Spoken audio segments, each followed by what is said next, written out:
You're back with MVP Cartel. Mini trucking is a relatively new scene in New Zealand, with its roots firmly in customisation, with airbag suspension setups being the defining feature. The difference between hydraulics and airbags is that with hydros, batteries are the source of the power.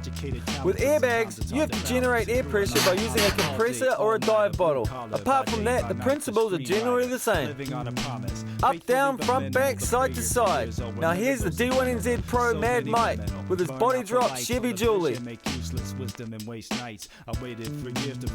More common in New Zealand mini trucking is the Japanese utilities. Now here's the winner of the New Zealand Mini Truck Nationals, the orgasmic Nissan Navara.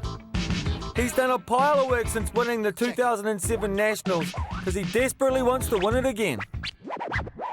Yeah, just put some new 20-inch mags on it and did a whole re-interior fit out just to make it a bit better, try and step up the level a bit and try and stay number one. Shot. Now, Mad Sounds have been hooking you up pretty hard?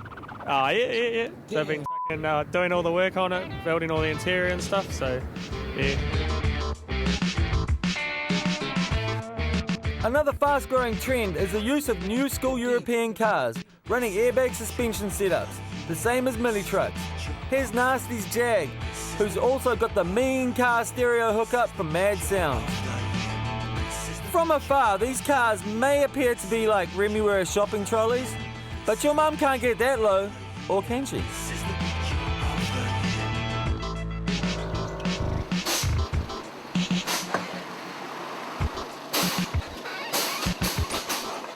Another regular feature of MVP Cartel is the Rotaries. This is Brennan from Mad Sounds 20B Batmobile, with a super wide body kit, a roof chop and NOS, and a deafening audio setup from Soundstream. What the hell? How did you come up with the concept? I don't know. That's like the shape of the car, so I'm going to change it out a little bit. Alright, that's built for show. Now this tang's built to go. Mad Mike with his NA 20B PP, you know it. He's proving that rotors are reliable.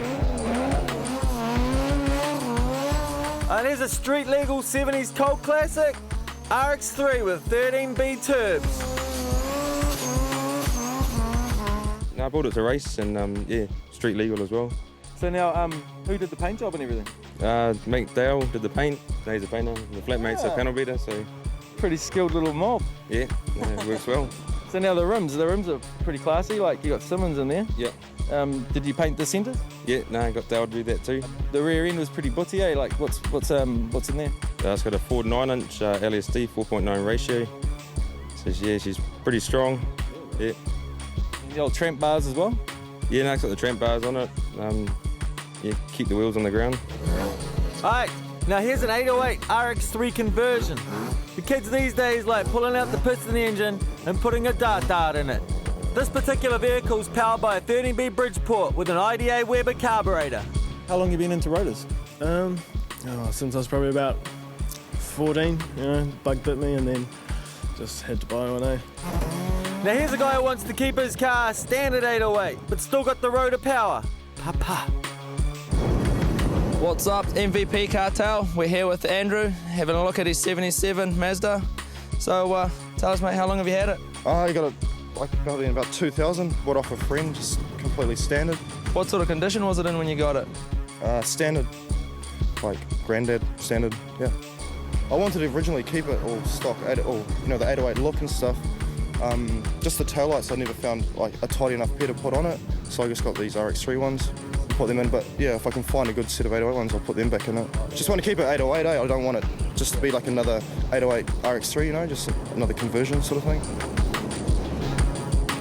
Now we check out some full fiberglass new school hot rods from our mates at Custom Rods in Onehunga. These guys launched their business recently at an art gallery complete with their own opera singer. Because the market we're targeting for are not necessarily traditional just hot rod guys. The guys who may have an appreciation for cars from our age, the old baby boomer days, but are also into buying art and collectibles and things like that. So I thought it was just a different take on how to launch a company. Now you've seen these new rods, we take you to the roots of hot rodding, where it's all about steel. Here's Chris Piaggi from the Scroungers Car Club and his Model A.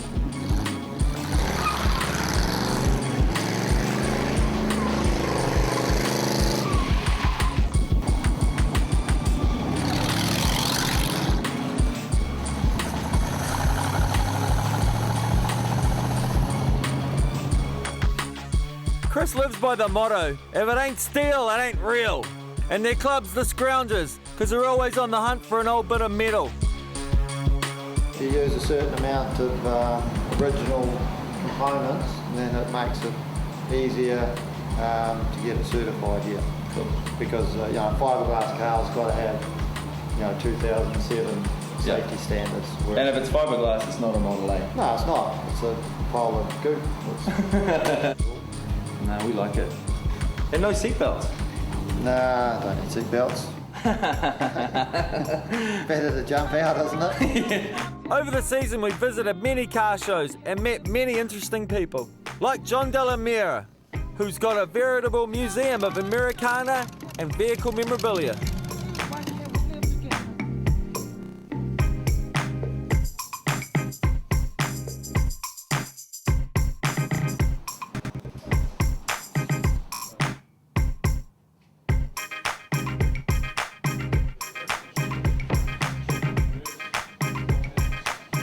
I go over to California for 4 months. My business is wheels. We load the containers with cars to keep the freight down, and it's just sort of grown. Each time I go over, I buy half a dozen cars. I've been doing it for 15 years. The only problem is I tend to keep a couple of them after each trip, and it grows and grows and grows.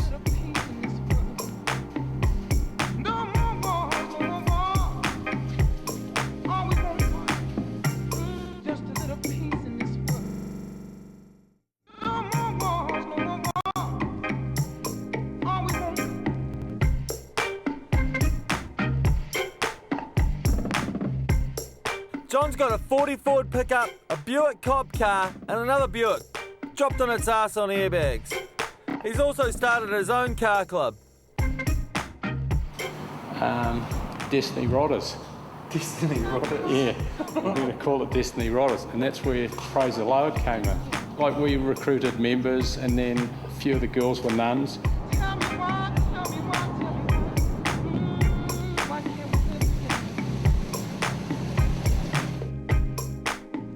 Coming up after the break, D1NZ season wrap-up, an S&S chopper and a Subaru versus a snowboarder.